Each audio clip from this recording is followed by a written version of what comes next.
Elias was just passing through, until a paper lantern glowed like a heartbeat in the dark. What he found behind those broken doors would change him forever.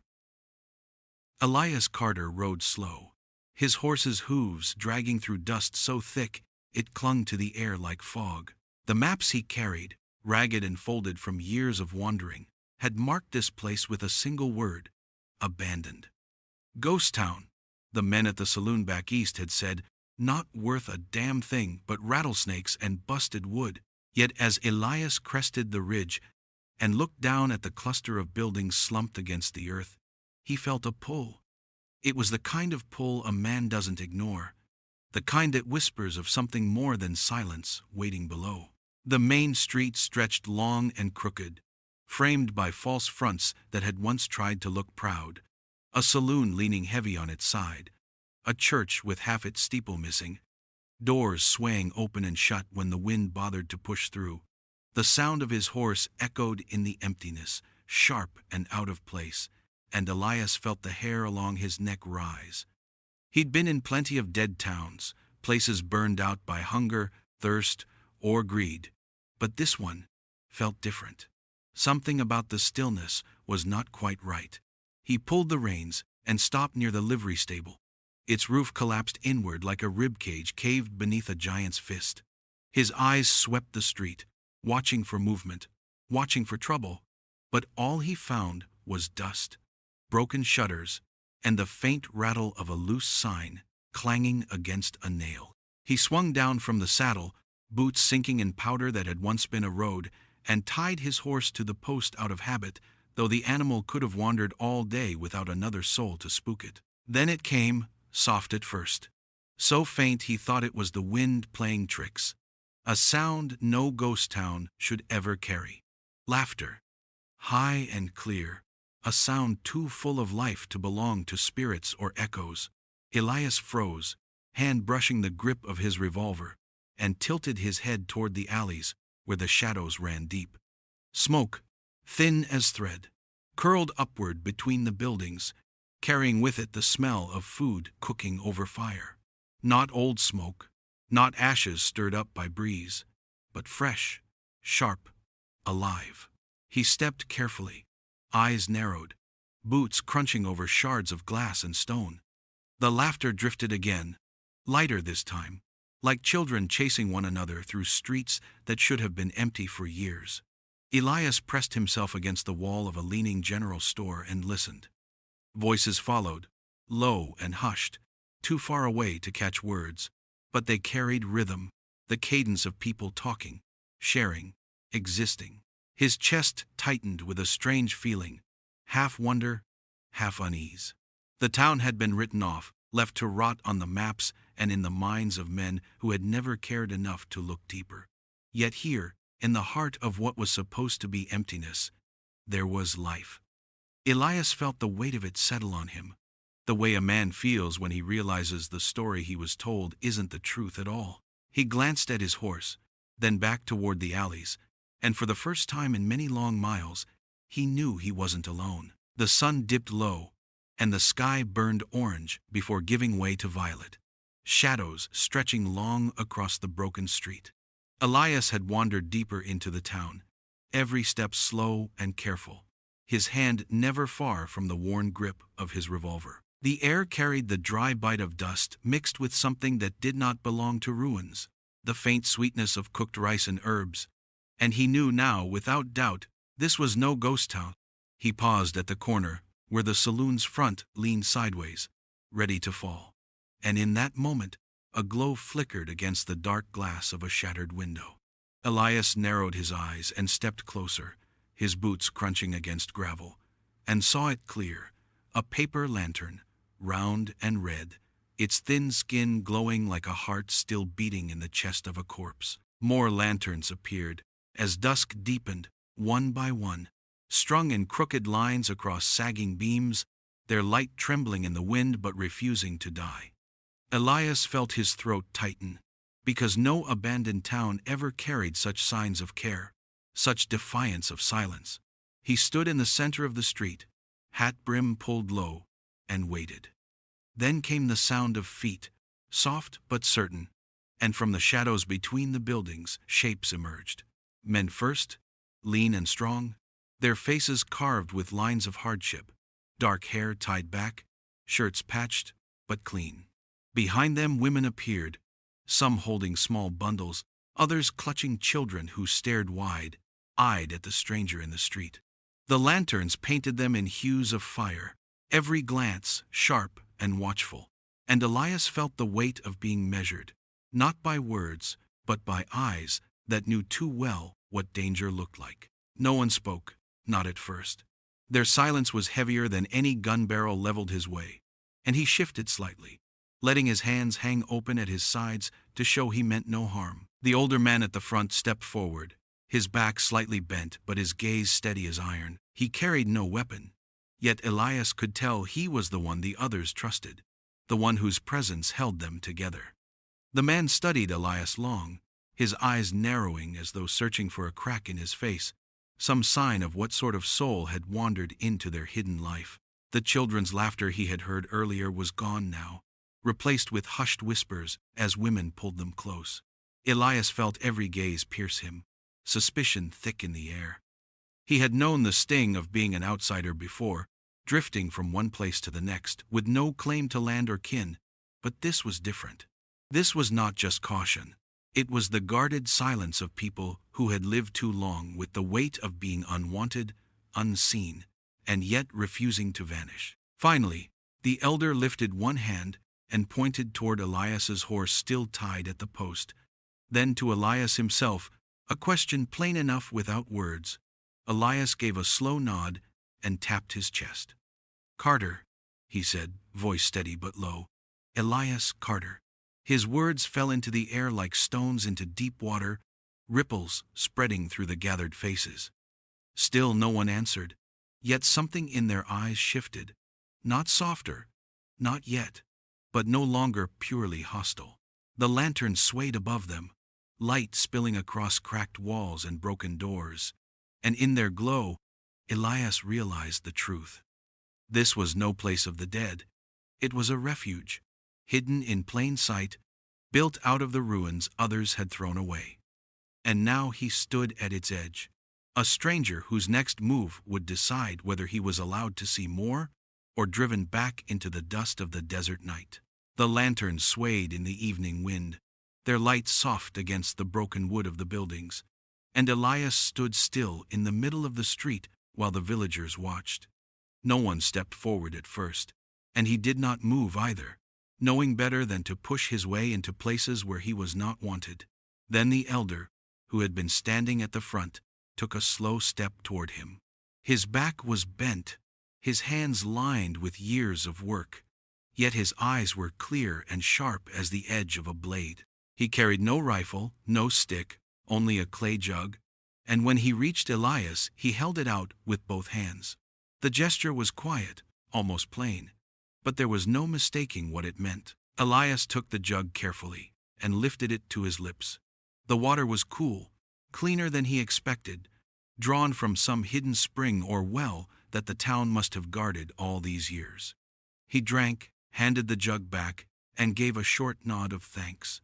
The elder returned the nod, nothing more, yet in that small exchange, something heavy in the air shifted. The villagers did not smile, did not speak, but their rigid stares loosened, and a woman ushered her children back inside a doorway without pulling them so tightly against her. Elias let his gaze drift around the street. He saw faint trails of smoke rising from chimneys patched with stone and clay, saw herbs tied in bundles hanging to dry from sagging rafters, saw chickens scratching at the dirt near a half-collapsed corral. These people had taken the bones of a dead town and filled them with breath again. What maps called a ruin was in truth a hidden place of life, kept alive not by fortune or gold, but by the stubborn will of those no one bothered to count. He thought back to the men who had told him the story of this place, how the railroad had abandoned it when the mines gave out, how the white settlers packed wagons and left in search of richer ground. They had spoken of it like it was a graveyard, a marker of greed's end. None of them had thought about the men who dug those mines, the men who laid track and built the line and were left with no land to claim, no towns to welcome them. Elias was seeing now what those men had never cared to imagine, that the workers who were never given a place had made one of their own. The elder raised his hand and motioned for Elias to follow. He did not speak, but Elias understood enough. He walked after him, past doorways where women watched with guarded eyes, past children peeking out with curiosity stronger than fear. They reached the edge of the square where an old temple stood, its roof patched with boards, its doorway glowing with the faint light of incense. The elder pointed to a bench and waited until Elias sat.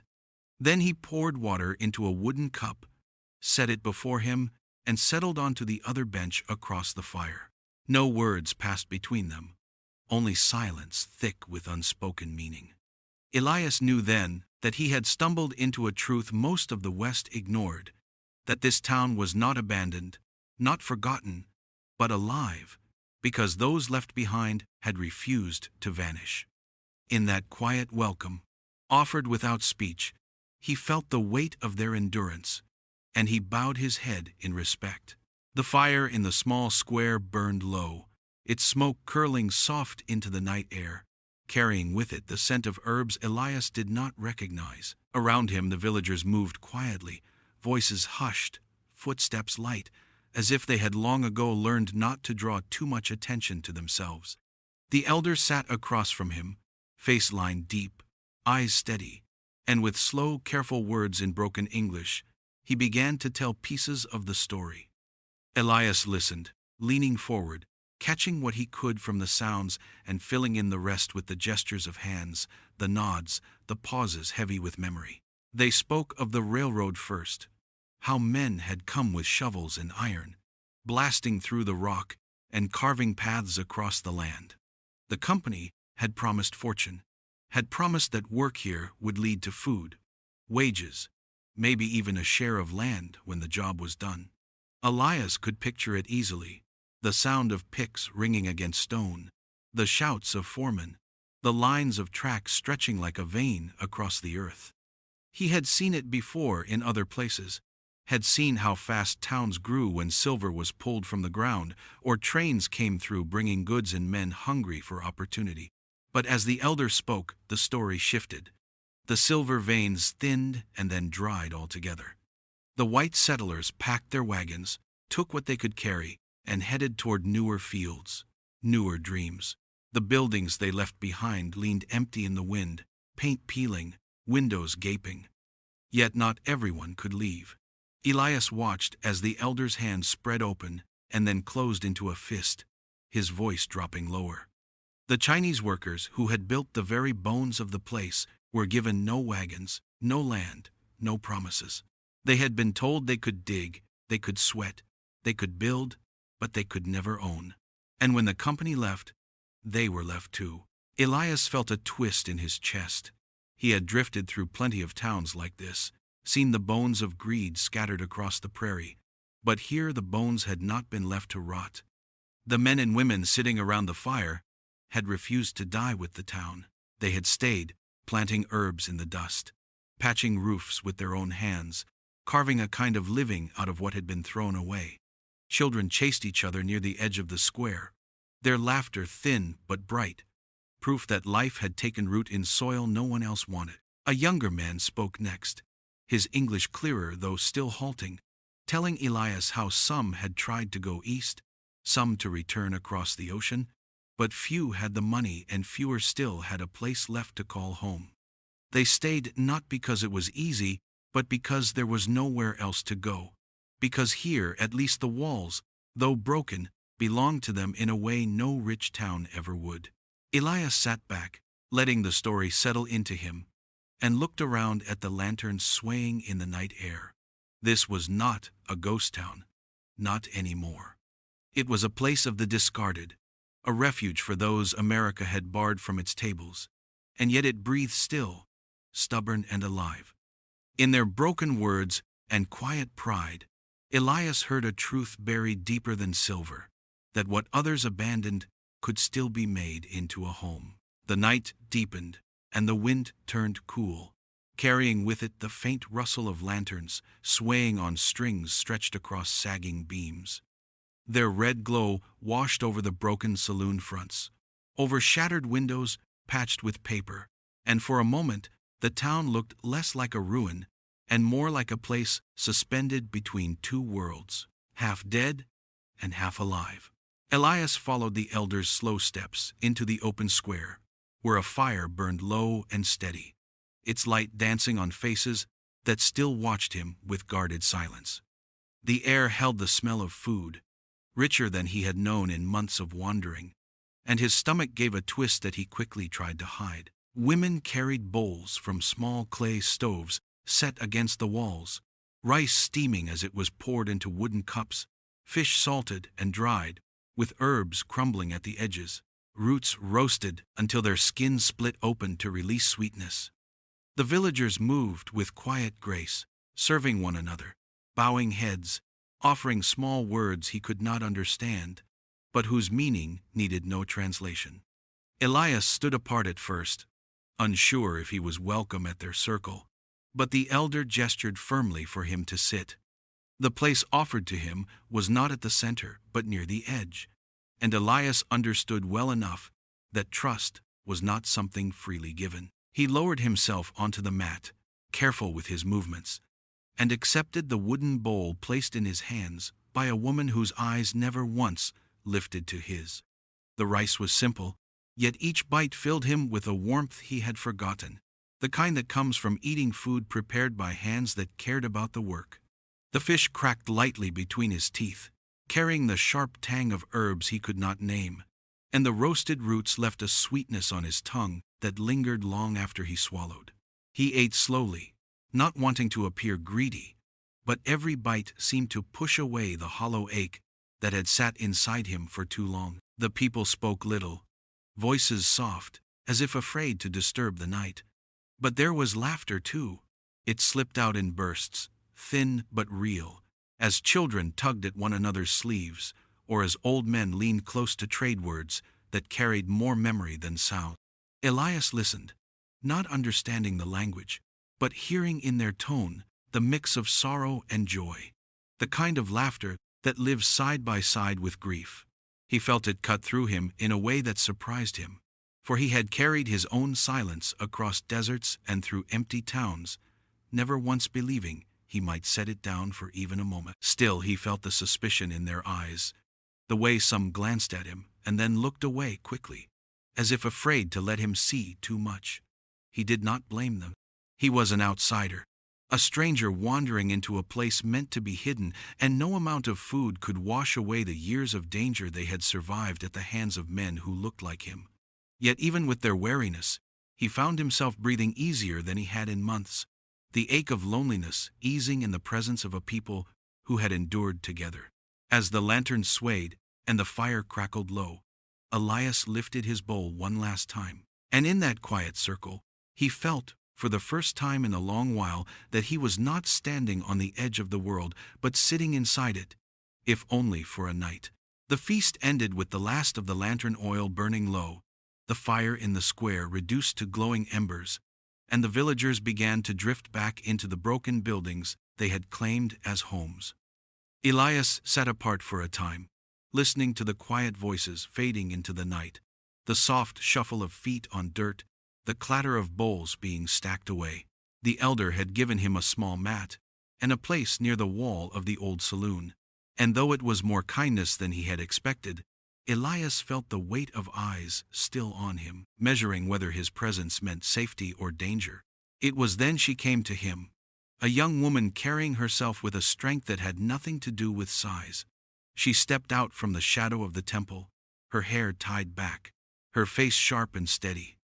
She did not sit, only stood a few paces away, arms folded tight across her chest. Her English was broken, but clear enough when she spoke. "Outsiders bring trouble," she said, her voice flat as stone. Elias shifted slightly, not offended, but not surprised either. He had heard those words in other towns, though never spoken with such certainty. She moved closer then, rolling up her sleeve, and the firelight fell across scars on her arm, pale lines that cut across the skin like cruel handwriting. She touched them without flinching, her eyes never leaving his. "Raiders," she said simply. "Men who came with torches and knives, who thought a village like this would be easy to take." Her words faltered, but her meaning did not. And Elias felt the sting of shame, though he had never ridden with such men. He looked past her to the corner of the square where the shadows were thickest, and he saw what she wanted him to see. Rifles, a dozen at least, leaned neatly in a row against the wall, their barrels polished, though the stocks were patched. The weapons were old but cared for, kept ready for the next time someone thought to test this place. Elias understood then that this was not a town living in peace, but in a fragile pause between storms, weary of fighting, but prepared to fight again. May, for that was her name, did not soften as she spoke. She told him that men had come before, drifters, scavengers, traders who promised safety but carried ruin in their shadows. Some had tried to take, some had tried to stay, but none had brought good. Elias let her words settle, feeling the truth of them. He had seen enough of the West to know that places like this, made strong only by necessity, were always marked as prey by men hungry for easy spoils. He lifted his hands slowly, palms open, and said in his rough voice that he was no raider, no thief, only a man passing through. She watched him for a long moment, her dark eyes sharp, and though she did not smile, she gave the faintest nod. The warning had been given, the choice was his. Elias looked once more at the scars on her arm, at the rifles lined like silent sentries, and he understood he was walking a thin line between trust and exile. The night around them pressed close, heavy with silence, but in that silence was the truth. This village had survived too much to ever let its guard fall again. The night was cool and still, the kind of silence that makes a man believe for a moment he has found peace. But Elias woke to the sharp crack of gunfire tearing through the quiet like a blade. His eyes snapped open, hand reaching instinctively for the revolver at his side, and the smell of smoke hit him before he was even on his feet. Shouts followed, rough voices, not the soft cadence of the villagers, but the harsh growl of men who came only to take. He pushed himself upright and ran into the square, where lanterns swung wild on their strings, their glow broken by shadows darting between buildings. A band of marauders had ridden in, faces masked with scarves, rifles flashing in the firelight. They moved quick, scattering toward the homes, firing into the air to drive fear into the people. But the villagers did not scatter. From doorways and alleys they stepped forward in tight formation, rifles raised, eyes steady, and when the next volley rang out, it was not wild but precise, a line of fire that dropped 2 raiders before they could reload. Elias ducked behind the wall of the saloon, his heart pounding, but when he glanced around the corner and saw May standing tall with a rifle in her hands, scars visible in the glow of the flames, he did not hesitate. He drew his revolver, the weight of it settling like an old friend in his palm, and without asking if they wanted him, he stepped into the fight. His first shot cracked through the night, striking the ground near a raider's horse and sending the beast rearing, its rider crashing to the dirt with a scream. The marauders cursed and pressed harder, but the villagers held with iron discipline. They did not fire wildly. Each shot came measured, one man covering while another reloaded, their movements practiced as though they had drilled for this very moment. Elias saw it in their eyes. They had known raiders would return, had prepared for it, had decided long ago that if death came, it would not be through surrender. He matched their rhythm as best he could, firing, ducking, reloading, his breath hot in his throat. A bullet slammed into the wood near his head, showering him with splinters, but Elias kept steady. He leaned out again and fired twice more, dropping a man who had tried to flank the square. Across the way, an old man with shaking hands shot clean through another raider's chest, then calmly reloaded without so much as a word. Women shouted commands, children huddled in corners but did not cry out, and the whole town moved as one body, bound by necessity, bound by survival. The marauders had come hungry, thinking a hidden village would be easy prey, but they had not expected this wall of unity. With every minute their charge faltered, their curses turned to shouts of panic, and one by one they pulled back, horses wheeling in fear, riders scrambling to flee the very people they had come to strip bare. When the dust settled and the last of them had vanished into the night, Elias stood in the smoke, chest heaving, his revolver hot in his hand. The villagers lowered their rifles but did not cheer. They simply stood in silence, counting the fallen, binding wounds, moving with the calm of those who had fought too many times before. Elias looked at them and felt something stir in his chest. Without words, without asking, he had stood with them, and for the first time in years he had not fought alone. The first light of dawn crept over the broken rooftops, pale and thin, painting the sky in streaks of gray and rose. The town that had seemed so still the night before now bore the scars of battle, smoke still drifting from burned doorways, shattered glass glinting among the dirt. The street was no longer only dust and silence. It was marked with the bodies of men who had come to take and failed. Blood darkened the ground where bullets had found their place, soaking into soil that had already known too much loss. Elias stood in the square, his revolver still heavy at his side, and let the sight sink into him. The marauders had fled before dawn, broken and scattered, their shouts fading into the hills. Horses had thundered off into the distance, leaving behind the ones too wounded to ride. A few still groaned in the dirt, clutching at wounds that would not heal, but the villagers gave them no mercy. They were gathered and left at the edge of town, stripped of their weapons, sent back into the wilderness to reckon with the choices they had made. The victory had been hard won, and it was painted on every face Elias saw. May moved among the fallen villagers with quiet hands, binding wounds where she could, closing eyes where she must.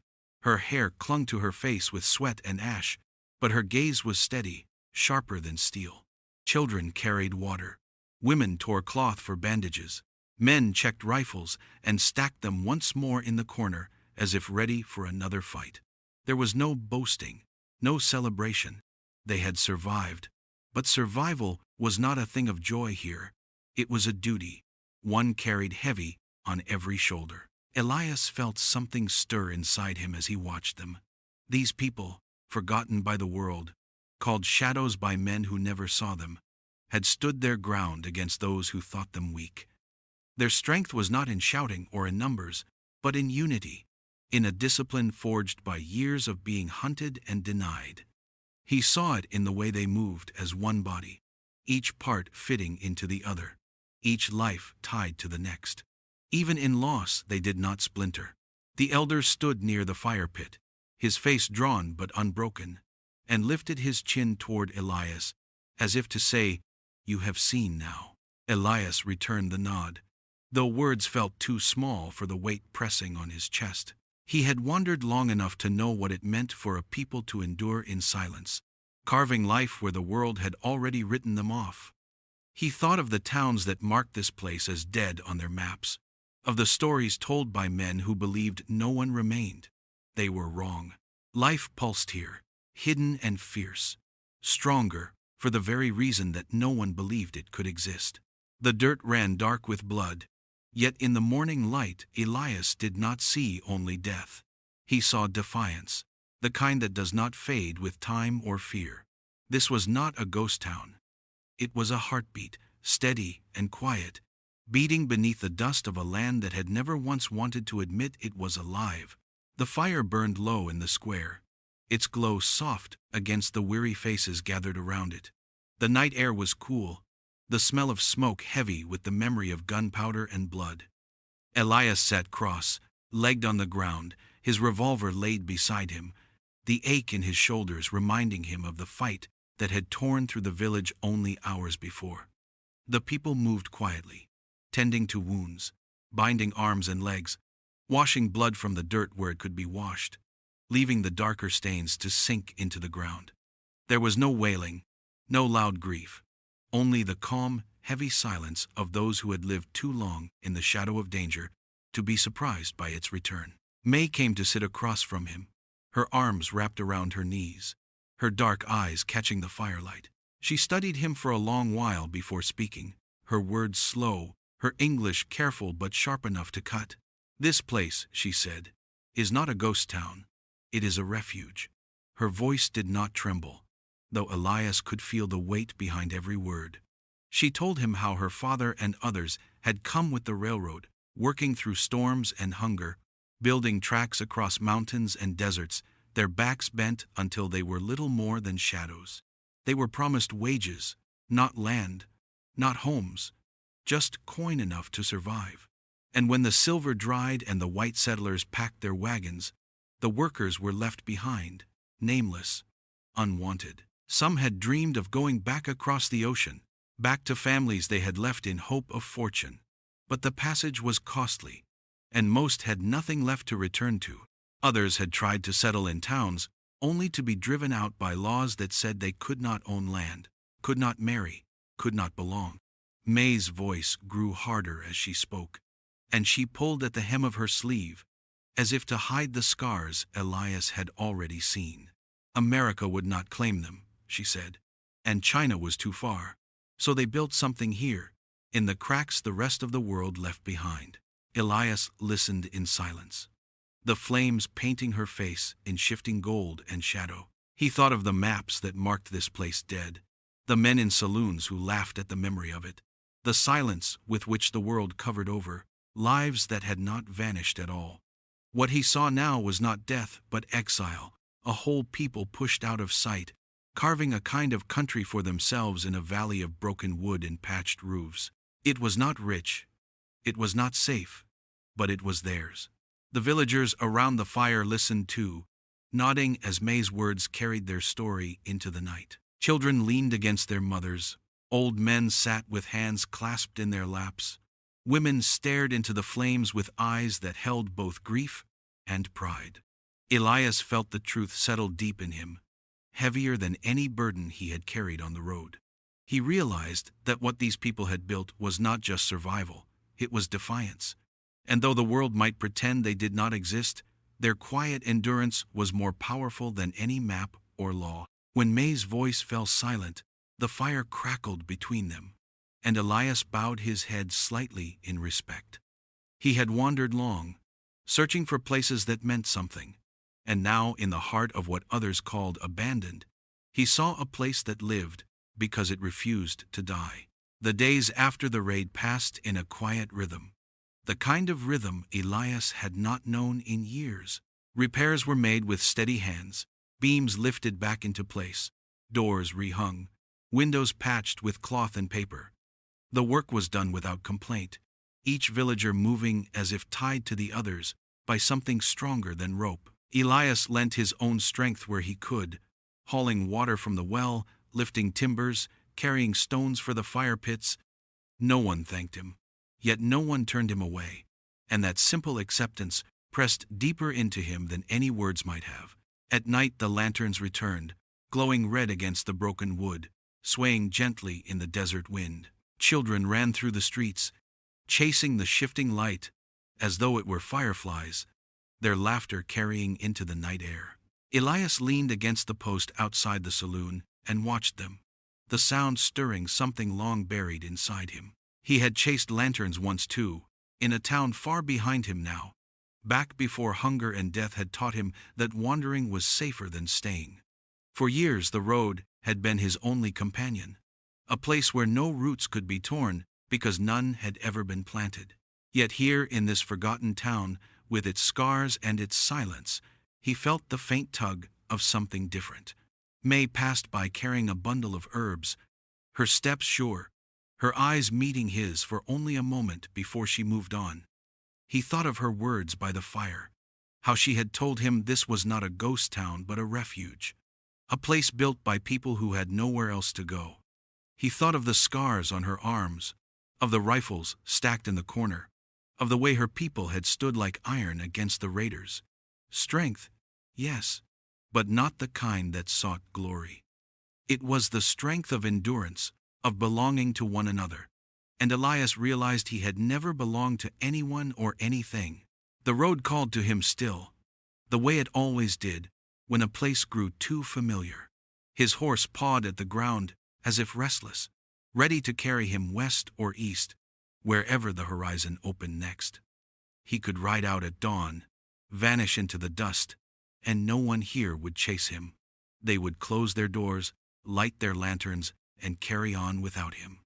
Yet as he watched the children dart between the lanterns, their laughter bright against the shadows, he wondered if perhaps the road had always been leading him here.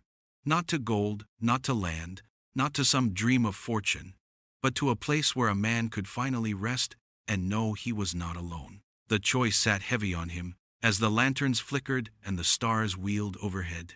For the first time in years, Elias was not running from something, nor chasing some hollow promise. He stood in the dust of a forgotten street, and the thought came to him clear and sharp as a bell. Maybe what he had been searching for all along was not freedom, but a home. The news did not stay buried. In the West, nothing ever did. By the second week after the raid, riders passed near the canyon trails whispering of a ghost town that was not so dead after all. They spoke of marauders beaten back by people no one was supposed to see, of a hidden settlement that had stood against the fire. Word carried like smoke on the wind, curling into saloons and army posts, into the ears of bounty men and railroad agents who had long memories and little patience for those who upset the order of things. Elias felt the change before he heard the stories. The villagers moved with greater caution, their laughter quieter, their doors barred sooner at night. Rifles stayed close to hand, not stacked neatly in the corner anymore, but leaning against walls, waiting. Women walked with eyes darting to the ridges. Men kept watch along the trails. Children were hushed when strangers rode too near. This place had survived by being unseen, and now the light of their defiance had drawn eyes from miles away. One evening May spoke to him by the well, her hands red from scrubbing, her voice low. She said soldiers would come, that railroad men had no wish to see those they had discarded rise again. Bounty hunters, too, men who made their living crushing anyone who dared to step outside the rules set for them. She said the village would do what it had always done when the world pressed too close.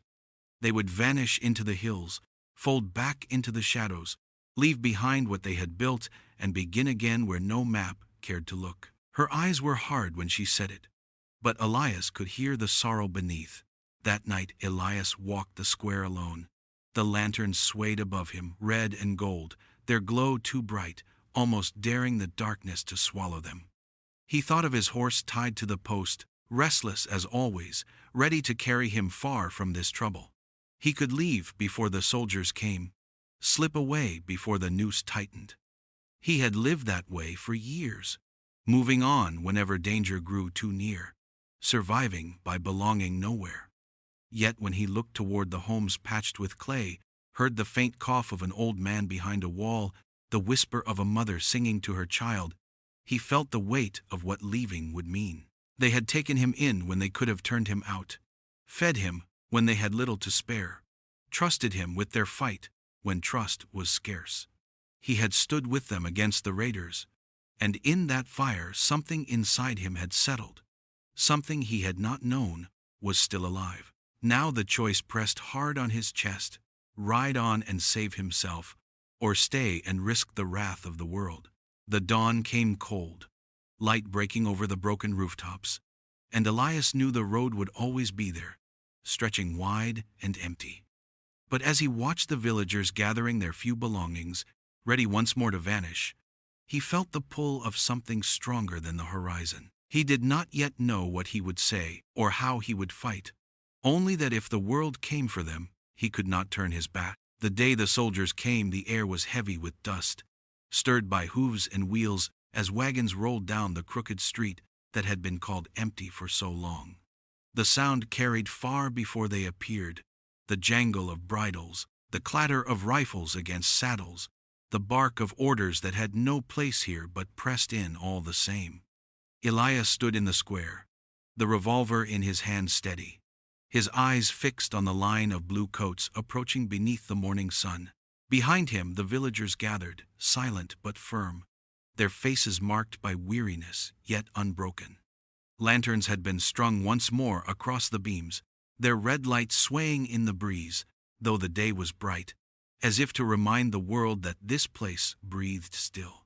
The captain rode at the front, his beard trimmed neat, his jaw hard as stone. He pulled his horse to a halt and surveyed the square with a sneer, his voice cutting sharp as he declared the people here had no right to settle, no claim to land, no permission to remain. He said the railroad wanted the town cleared, the company papers called it abandoned, and abandoned meant free for the taking. Elias stepped forward before the villagers could, his boots sinking into the dust that had been darkened with blood only weeks before.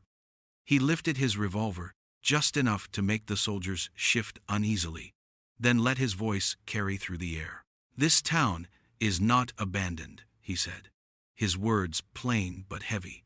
"Not broken, not gone, but alive." His voice held the truth of what he had seen, the scars on May's arms, the rifles stacked in corners, the children chasing lantern light in streets where no map placed them. The soldiers hesitated, their eyes flicking to the villagers who stood firm behind him, each one holding their ground as if rooted to the very dust that had been meant to bury them. The captain's sneer faltered. He raised his hand as if to command his men forward, but the sight before him was not what he had expected. These were not beggars or broken wanderers. They were a people who had made a country of their own in the cracks no one wanted, and they stood together, unyielding.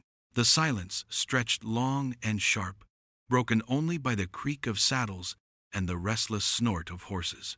Elias did not lower his revolver. He let the stillness weigh heavy, let the truth settle in the eyes of the men who had come thinking they would sweep aside shadows. At last the captain spat into the dirt, his pride warring with the uncertainty in his men's faces.